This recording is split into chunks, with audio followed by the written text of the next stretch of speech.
la première fois que je suis dans un comédie club, donc emmenée par un ami un peu par hasard, j'ai une espèce de choc en fait. Je ne savais pas ce que c'était un plateau. Donc un plateau, vous savez, c'est quand on a plusieurs humoristes qui se succèdent sur la scène pendant 1 heure. Donc on est dans une petite cave sur des bancs en bois, c'est pas toujours très confortable.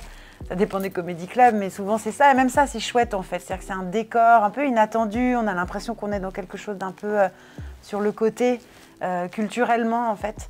On n'est pas dans un beau théâtre, on n'est pas dans un beau cinéma, on est dans des petits lieux un peu.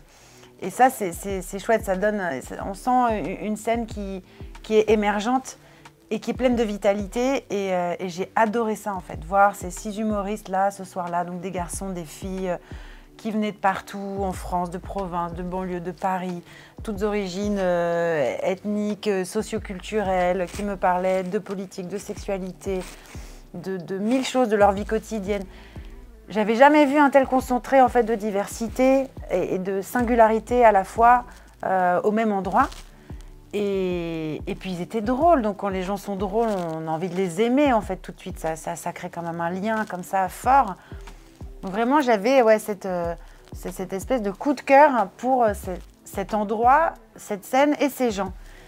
Et j'avais cette espèce de conviction qu'on tenait là un angle, un prisme pour parler de la société de façon plus générale et de la jeunesse, voilà, ici, maintenant, dans les années 2020.